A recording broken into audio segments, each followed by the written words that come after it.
노태학 중앙선관위원장이 조금 전에 대국민 사과문을 발표했습니다. 어제 선관위 명의로 입장문 낸 지 하루 만에 수장 명의로 한 번 더 입장을 낸 겁니다. 오늘 국회에 출석한 선관위 사무총장 얘기부터 만나보시죠.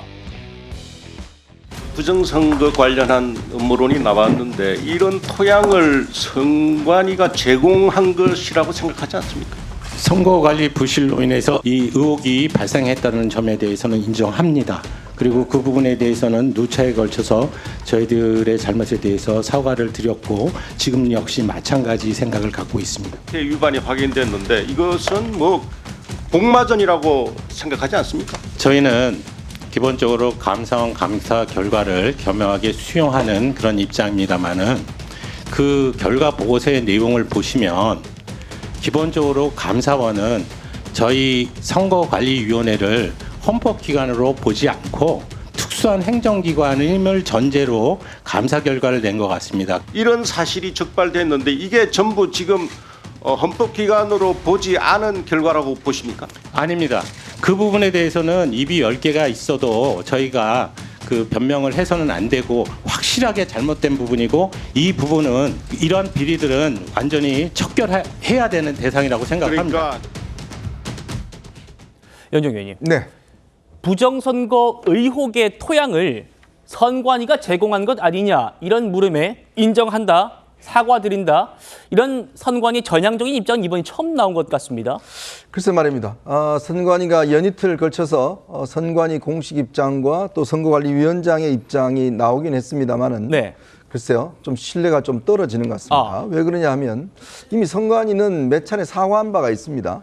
지난 2022년 소쿠리 투표가 있을 때 당시 노정희 선거관리위원장이 대국민 사과를 한 바가 있고 또 이런 관련돼서 몇 차례 사과한 바가 있습니다. 그런데요, 바뀌어지지 않았습니다. 네. 당시에도 노정희 전 선관위원장이 사과를 했지만 그 이후에도 여전히 부정 채용된 인사들이 10여 명이 선관위에 근무하고 있었던 사실이 또 새롭게 밝혀졌지 않습니까? 그렇죠. 그러니까 뭔가 이 소나기를 피하자 그런 전략 같아요. 국민적 비난이 크니까 사과 2번 하고 그냥 넘어가면 대충 또 잊어지겠지라는 것인데 전혀 구조적으로 지금 바뀐 게 없습니다. 네. 자, 지금 선관위 직원이 한 3,000명 정도 되는데요. 이번에 감사원에서 한 878건 정도의 10년 동안의 부정 채용 사례를 적발했지 않습니까?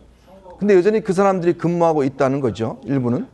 자, 그리고 이제 이거에 대한 구조적인 지금 감사에 대한 기구 자체가 아직까지 대안이 없습니다. 자, 그럼 앞으로 이걸 어떻게 막을 것인가에 대한 뚜렷한 이 방향성이 제시가 되지 않는 거 아니겠습니까? 그렇죠. 이제 그런 상황에서 더군다나 어제 오늘 사과 전부 다 서면 사과입니다. 얼굴을 드러내놓고 본인들이 정말 국민들에게 사과해도 모자랄 판에 보도자료 하나 딱 내서 사과한다 하는데 국민들이 그 신뢰가 가겠습니까? 예. 아직까지 이 문제의 어떤 심각성을 못 느끼고 있는 게 아닌가 저는 그런 생각 듭니다. 네. 어제 오후에 선관위가 공식 사과문을 게재한 데 이어서 오늘은 수장인 노태학 중앙선관위원장이 본인 명의로 서면 사과문을 발표했습니다. 다시 한번 좀 구체적으로 살펴보죠. 통렬한 반성과 함께 머리 숙여 사과한다. 어제보다는 좀 사과에 대한 그런 표현들이 좀 구체적으로 들어가긴 했습니다. 조직 운영에 대한 불신이 선거 과정에 대한 불신으로 이어질 수 있다는 것에 책임을 통감한다. 국민이 만족할 때까지 제도 개선을 위해서 최선을 다하겠다. 임시 인사규정 정비, 감사기구 독립성 강화, 제도 개선에 안주하지 않고 외부 통제 방안에도 적극적으로 검토한다. 통렬을 반성한다 했어요. 그런데 노태학 선관위원장은요, 말씀하신 대로 2년 전에도 사과를 한 적이 있습니다. 당시 모습 보고 오시죠. 중앙선거관리위원장으로서 진심으로 송구하다는 말씀을 드립니다.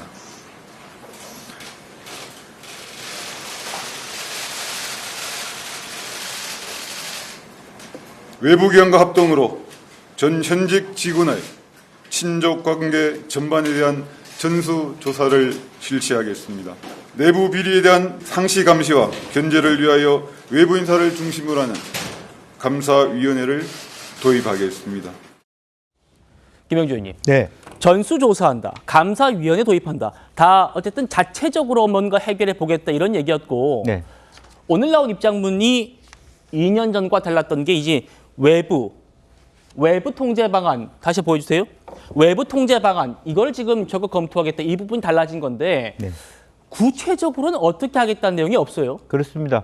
사실은 전수조사 한다는 것도 말이 안 되는 것이 결국 규정상 자를 수가 없다는 거예요, 지금.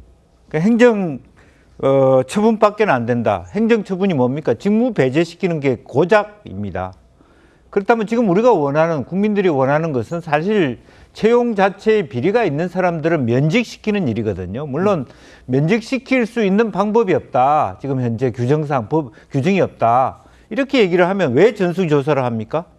결과적으로는 그 사람들 몇 달 정도 비가 피해 올 정도 많이 쏟아질 정도만 직무 배제시켜 놨다가 어떤 경우에는 보니까 더 좋은 자리로 가더라고요. 직무를 배제시켜 놨다가 자기 고향에 가서 마음껏 시시다 그런 가시라고. 사례가 있었죠. 네.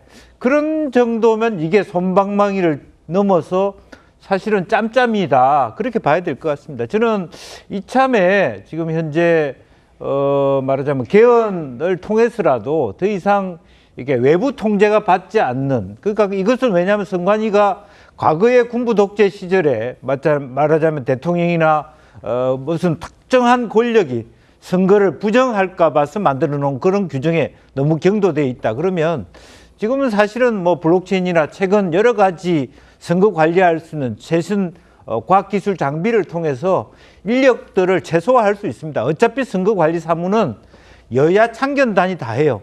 그리고 속쿨이든 뭐든 아르바이트생이 다 합니다.